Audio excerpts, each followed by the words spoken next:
What's up guys, this is Yasin, and as you can probably tell, I am currently obviously not at home, but I'm rather in New Zealand actually, and you might be thinking, but Yaxine, what are you doing in New Zealand? Well, I'm going to YCS Sydney, so I figured, might as well just take a few days in New Zealand, explore the country a little bit.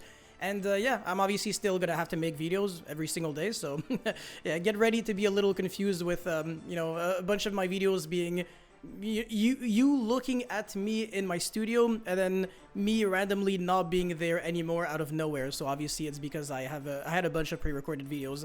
But yeah, anyways, today we're gonna be going into the we're gonna be looking into the Yummy deck. This deck is completely absurd. It's actually ridiculous how broken it is, and I really do believe that it will be one of the best decks when we're gonna be getting it, because it can play a huge amount of hand traps and a lot of one-card starters. It's super consistent, super resilient through hand traps because you can keep tagging out, and it really does feel like the hand traps really do nothing. Even Nibiru can be mitigatable, so it really doesn't feel like it has one single big issue. Like the mold shimmies don't really do much of anything.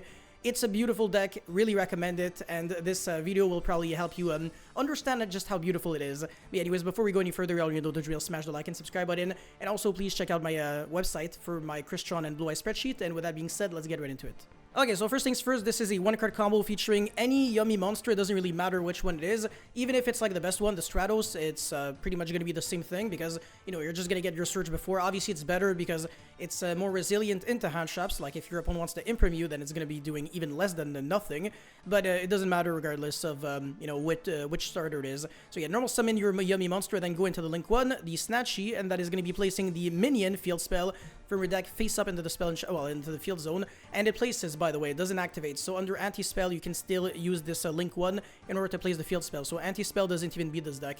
But yeah, you're going to be going a field spell effect, revive back your Yummy monster from the grave since you control a Link 1, and then go into the Cup C Yummy way. So on summon, this card is kind of like a Melody of Awakening Dragon, but a little better because you don't discard for cost to search 2, but rather you search 2 and then you discard as part of the effect. So if you get ashed, you're not losing a card from your hand, so that's even better.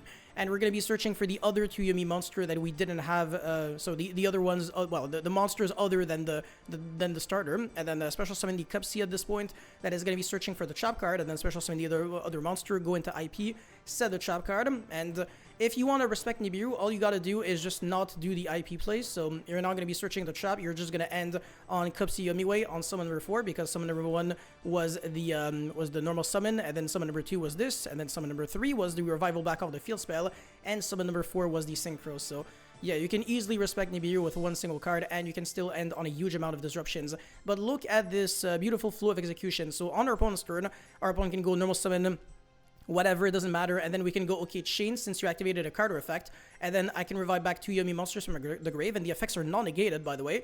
So we can go, okay, revive back the Cup C, and then revive back the Yummy Snatchy, and we're going to be placing the Yummy Cement Akroki from your deck in the field zone, and we're also going to be using the other effect, a Quick Sync, using the Link 1, and again, you might be thinking, how am I synchro summoning using a Link 1 and a non-tuner monster? Well, that's because these synchro monsters, they all have a clause where you can treat a Link 1 as a level 1 tuner monster, which is really interesting, and it creates a lot of new lines. But anyways, we're going to be chaining the Yummy Redemption to our own Link 1, and we're going to be going into the Lollipopo Yummy way. So this is another monster that we haven't went into yet, and now we're going to be going Chilling 1, Chilling 2, and also this makes us draw a card and then place one card from the hand on the bottom of the deck when we do synchro summon. So that's going to be in Chilling 3, and that destroys a card the opponent controls whenever we synchro summon a Light Beast synchro monster. So that's really broken, and it is once per turn, obviously, otherwise it would be way too good. But yeah, we can destroy that, and then we can go into the Lollipopo, and then this can revive back 2 monsters from the grave, so 2 Yummies, but their effects are negated this time. And then our opponent uses another card. So far we managed to destroy a card with a field spell, and then we also were able to draw a card, and we are now obviously going to be doing way more because this is just the beginning. So yeah, we're going to be now destroying another monster with the Cookie Yummy. So this is interruption number 2, and then interruption number 3, we're going to be going Quick Sync into the Cookie Yummy way. Oh my god, their names, come on, man. And this is a double Book of Moon, so it's even it's super broken. And also we can draw another card and then place back 1. So if you draw a bunch of Molchemy monsters going first, it's not the end of the world. You can still get some nice usage out of them. And then yeah, this was 3 interruptions so far. So even if you don't want to play into Nibiru and you just want to respect it with your one-card starter, this is something that you can absolutely do. But if you want to be risky into Nibiru, then you can just go also IP and then we can go IP into SP, and then we can banish another card, so that can be interruption number 4, and then SP's other effect on the field to like banish until the end phase. That's going to be interruption number 5.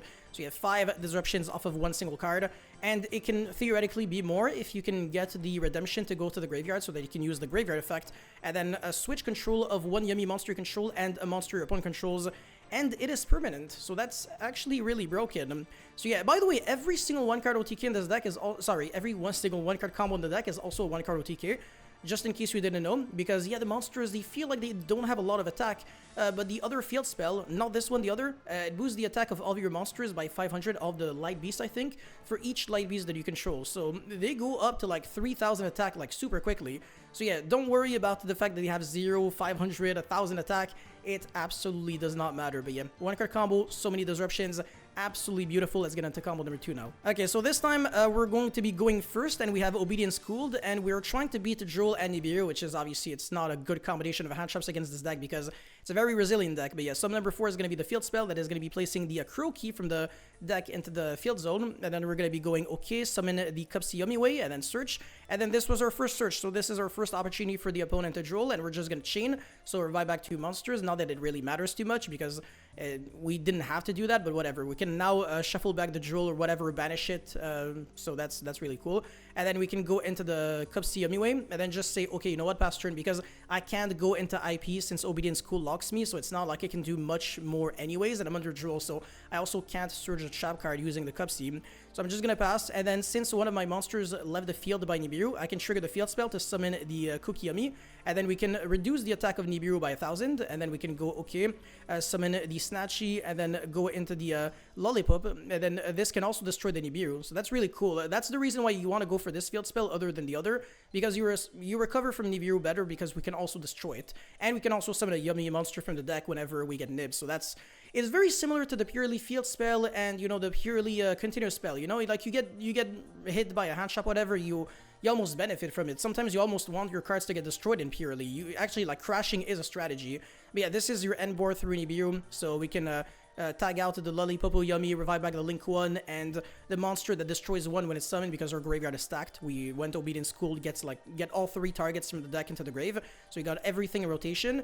So yeah, we can destroy a monster the opponent controls, we can destroy another card when we synchro summon, we can summon the Book of Moon, the double Book of Moon, so our opponent basically hand loops himself by drawing Droll and Nibiru. It really does nothing. We still have 3 disruptions through 2 correctly used hand traps. There are no other timings for our opponent to hand trap us at this point, because like I said, I threatened end of main phase, our opponent might as well nib us, and it's not going to be enough. So yeah, that's it for this one. Let's get into combo number 3 now. Okay, so this has to be my personal favorite, because even though it's just like a 1-card combo through one hand trap, it's completely absurd how Hornet drones can single-handedly beat Nibiru. I can't believe we are now in a world like where this is possible, but I think this card might actually get banned one day. Not even Engage. Engage is fine. Hornet drones is not really fine. But yeah, we can go into Kigari and then go into, you know, recycle back the Hornet and then summon your token. And now you might be thinking, what are you going to do at this point? Are you going to make Nightmare Cerberus into a Nightmare Mermaid? No. We're going to do a little better than that. We're going to actually synchro summon into the Cupsy Yummy Way. I can't believe, again, that one single Hornet is full Yummy combo. It's completely ridiculous. It really boosts the consistency of this deck like crazy. And by the way, if you are willing to add a lot of bad cards to your deck and also turn this deck into a weird deck, you can turn this combo into like something super disgusting with like Cupid Pitch and stuff like that, but I don't really recommend it, because I think this deck is going to be better as like a pure minimalistic deck. Like, you don't want like extra fluff in your already delicious deck. But yeah, Link 1 going to be placing the first field spell, so minion, and then special summon the what's his face, the Cupsy Yummy. We never used our normal summon, by the way, so this entire combo we don't need it at all. And then yeah, going into the Lillipopo, so revive back 2 monsters, and then go into IP, threaten end of main phase. Our opponent is simply forced to nib us here, otherwise we have 5 disruptions, just like combo number 1. So yeah, we get nibbed, that is completely fine. We still have 2 monsters in hand, so Link Spider, and then revive back your Cupsy Yummy, whatever, any monster. But yeah, it's really nice how the Nibiru token can be turned into a Link 1 that triggers your field spell, and also can be used as a synchro material. I'm not seeing anyone with Link Spider in their extra deck right now, and that's completely wrong. This card is completely insane in this deck. It is your best friend at beating Nibiru, but also it allows your Hornet token to do something when you don't have access to Kagari, you know? So yeah, anyways, the Kapsiyomi can again decrease the attack of Nibiru by 1,000, which doesn't matter when you summon a monster in defense with 22. You don't want your opponent to just randomly run over and then play in main phase 2. That's really stupid. But whatever, we have SP anyways to banish it. So this is 4 interruptions because the SP can use the second effect. Our opponent starts with 0 monsters on field, and we have the Kapsiyomi that can again revive back the the Yummy and the whatever, hold on, where is it? Cookie, and then that can destroy a card. This can blaze the other field spell, which destroys another card with quick sync, and then we summon the Cookie Yummy, which is a double Book of Moon when it's summoned. So that's another 3 disruptions just with the Yummy engine, and on top of, you know, having SP through Nibiru, all that 4 disruptions through Nibiru, that's completely ridiculous. But yeah, let's get into the deck profile now. Alrighty, for the deck profile, I think this is one of the cleanest, most competitively viable deck lists you can find, at least for now. But I really invested a lot of time and effort into it, and I'm really satisfied with the end result. So I am playing a huge amount of hand traps in this deck, and just non-engine in general, because some cards double down as non-engine as well. So, you know, 3 Furos, 3 Perulia, 3 Ash, 3 Veiler, 3 Imperm, 2 Ogre, 2 Ghost Bell. I do not want to play Bestials and Nibiru because it does conflict with Obedient School as well as Engage, unfortunately, and Hornet drones. So, you know, you're going to control a monster, which means you can't use these cards. So you can't be too creative with the engines that you play. And these cards are just broken. You really want to see them. You really want to. And even if you draw both of them, it's not too bad. You start with Obedient School, you hope that you get ashed, and then you either follow it up with another Obedient School because for some reason this card is not once per turn, or you go Engage and then you just profit from there. So yeah, this deck has options for sure. And hand traps are not an issue. Ash is not a choke point. Veiler, Imperm are not choke points because you can keep chaining your synchros or your link once to dodge and then still sync and then still search. It's ridiculous. This deck has, like I said, infinite options, super fun. I can't wait to make a spreadsheet on it. But yeah, 12, 15, 17, 19 hand traps, as well as a Call by the Grave and a Widow Anchor, as well as the 3 Engage to search it. So this deck is not losing going second. Absolutely not. And we play a whopping 17 starters, which is also completely absurd. 3 Cup C, 3 Lollipop, and then 3 Cookie, 3 Obedient School, 3 Engage, 1 for 1, as well as 1 Hornet drones, and the only 2 bricks, quote unquote, and I'm really just, you know, I'm kind of like, they're barely bricks at this point, the 2 field spells. They're not like garbage cards, you know, they're not garnets, but they're the only cards that really just do nothing on their own. Everything else either takes away something from your opponent or helps you in some way. So yeah, this is a gorgeous looking deck list. I mean, just deck overall. I don't know if this deck list will really change. Obviously, it will change over time, but I mean, I don't know how much it'll change. I think for the most part, the core idea is good. I don't really think like anybody's gonna start cutting Obedient School. That makes no sense. And as long as Hornet is a thing, the Sky Striker engine, in my personal opinion, is really worth playing. And as long as Engage is a part of your deck, Widow Anchor also has to be a part of your deck. Now, if you want to start experimenting with, like, you know, Upstart Goblin, Into the Void, I don't know, Afterburner, Jamming Wave or something like that, you can absolutely do so. It's just that this, I think, is like the best minimalistic approach that also plays a huge amount of hand traps, which is why I like it a lot. Anyways, for the extra deck, we play 2 of every single Synchro monsters, which is very subject to change. I don't necessarily know if this is correct, and honestly, I don't really care either. It's just like I want to respect Yashira Unicorn just so that I always have my options. And the Link one, I think it's the only one that I think you always want to play 3 because you burn this card really quickly, but it's so easy to recycle back. So if anything, you can even say like, oh, you can cut it down to 2, but I would never play 1 copy of the Link one. The Synchros, though, you can definitely justify just playing 1 copy of each, and it should be fine, to be honest. But yeah, 1 Typhon, this is a no-brainer. SP, IP.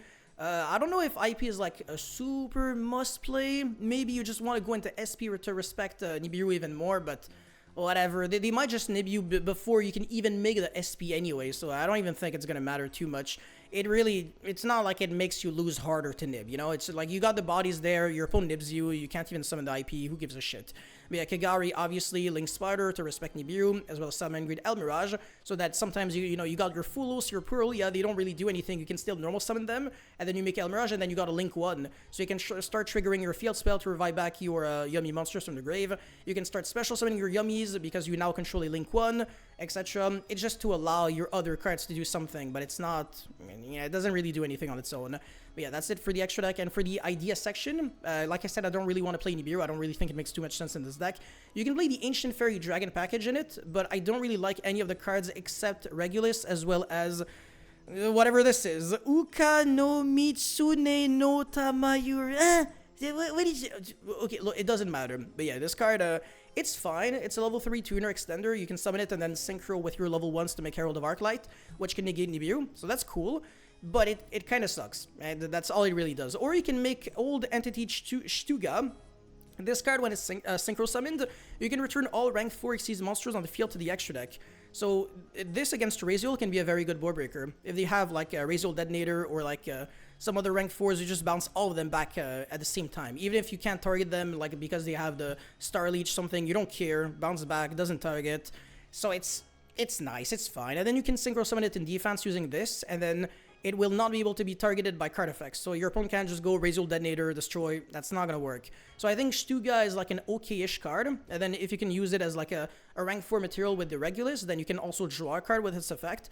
So it's not terrible, but I don't know. Maybe it's like worth exploring. You can also explore like a Melfi engine in this deck, because the Synchro monster is like actually kind of good. It's really good, and it is one of the only monsters that you can still Synchro summon under the lock of Obedience Code, because I'm not gonna lie, the restriction that this card has on you is kind of rough, because even though it's like a really powerful starter, it actually makes less interruptions than Hornet Jones, because you're locked under Beast. So like you have all the bodies in the world, but you can't make anything that's good. Like the Link monsters and the Synchros and the Xyz that are Beast, they all suck. I mean, some of them are broken, but you can't realistically make them in the deck. Like Natura Beast, for example, you don't play Earths. So yeah, unfortunately, that is not an option. But yeah, Cupid Bitch, worth exploring if you really want to. I don't even know why this is here. Zeus, Downerd, and the Lyrilusk monsters, so you can break boards like crazy. And then Talent and the Trap card, which I actually do think you want to side deck every single time. I don't think I would main deck this card, just because it makes the going second a little worse. You know, this deck, it's not like a hardcore combo deck anyways. It's a very simplistic deck in the way it plays out. So I wouldn't really bother playing bricks for no good reason. I think you should play this deck with only the 2 field spells as again, the quote-unquote bricks, the only cards that do nothing on their own, and you should be fine. But if you start playing like 4 or 5 not too great cards, then you might start regretting it. But yeah, that's it for this combo video and deck profile. Thank you guys so much for watching. Don't forget to like and subscribe, and I'll see you guys very soon. Peace.